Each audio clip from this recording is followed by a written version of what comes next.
Amelia Earhart foi a primeira muller en facer a travesía en solitario del Atlántico e el primer vuelo exitoso entre la isla de Hawái e el territorio continental de Estados Unidos. Convertida nun ídolo nacional, reivindicou el feminismo toda a súa vida.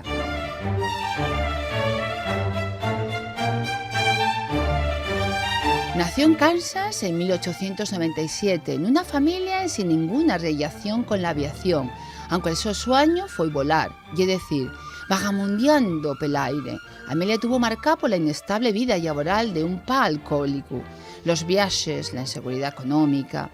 Baba Gai a la má dai un entorno seguro. De neña, Amelia Mary Earhart era en forma sociable e espierta, nada convencional. A más de lleer a toles hores, disparaba escopetes d'aire, fabricaba trampes papites. Nes navidades escribía a Papá Noel pa que me traxera balones y raquetes. En xamás me defraudó, pero mi opá sí. Y era el más compasivo, arrogante y célebre, pero bebía a toles hores. Cuando tenía 7 años, el padre de Amelia Earhart regalóle un globo terráqueo. Pasé horas leyendo los nombres de los lugares extraños y yonxanos. Marruecos, España, Etiopía. Soñaba que viaxaba allí como peregrina, viaxante. Ser libre, una vagamunda en el aire.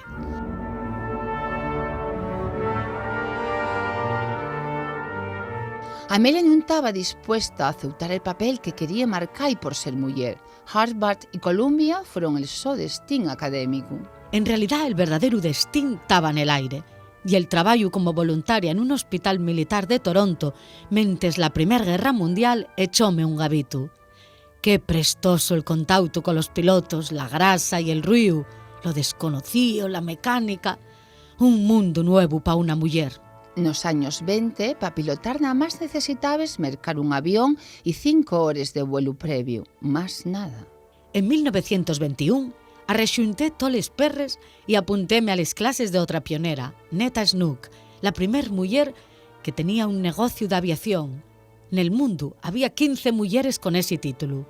Merqué un aeroplano mariello de segunda mano, el Canario. 2 años después, saqué la licencia. Pero la mi vida dio vuelta da fecho con una simple llamada. Pidíenme volar sobre el Atlántico. Claro que dije que sí. Na aventura, acompañóme un piloto y un mecánico. La propuesta ya era tan emocionante como engañosa. La aristócrata Emmy West ya era la ideóloga y patrocinadora de la fazaña, pero las presiones familiares fixeron que non volara, aunque nada más lo patrocinaban si la que volaba ya era una muller americana. El publicista George Putnam, encargado de buscarla, atopó a la candidata falladiza, pero también a la mujer perfecta para él. Amelia Earhart casaron en 1932. El primer vuelo foi un engañabobos. Lo único que fixi foi zampar 3 tabletes de chocolate, tomar de alguna nota, echar un agua al manómetro y charrar. Pero cuando llegaron al puerto, todos los huellos estaban en Amelia Earhart.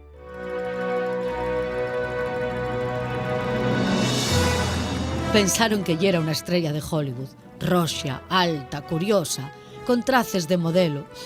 La prensa nada más falaba de la mi persona. Soy consciente que si me estrello con el avión falarían en ta más. Además, como soy cobarde, aumenté el misterio y el ablucamiento. Eso sí, mucho cuento, pero el piloto y el mecánico ganaron muchas perres. Yo, nada. Eso sí, la revista Cosmopolitan fixo una sección especial que entamé a dirixir. Munches neñes querían ser como yo.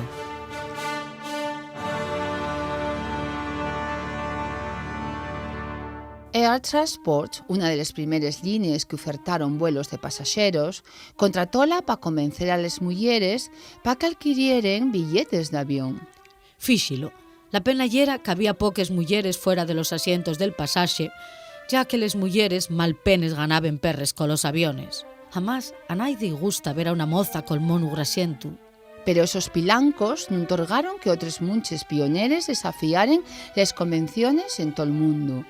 En 1932, Amelia y el home comentaron que ya era el momento de volver al primer plano.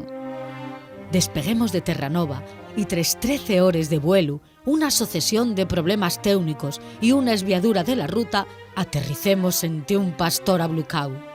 convertime na primer muller en cruciar l'Atlántico en solitario. Tamén en ser la maior distancia en sin escales percorrida por unha muller.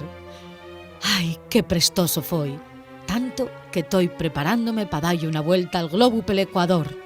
Col piloto salió de Florida el 21 de mayo de 1937. El 2 de xunetu, tres d'una parada técnica en Papua Nueva Guinea, envió un último mensaxe pela radio. Malpenes tenemos combustible. En xamás se supo máis della. El gobierno americano gastó $4 millones na súa busca e el home buscou financiamiento privado para seguir con ello. Pero na, el cadáver nunca se atopó, ni tampoco los restos de la avioneta, cosa que alimenta delles especulaciones.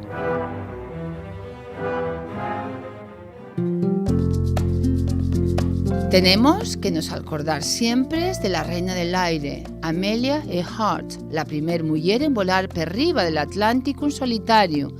Feminista de fuertes convencimientos, en 1929 fundó una organización de mujeres aviadores llamados 99s, que ainda está vigente.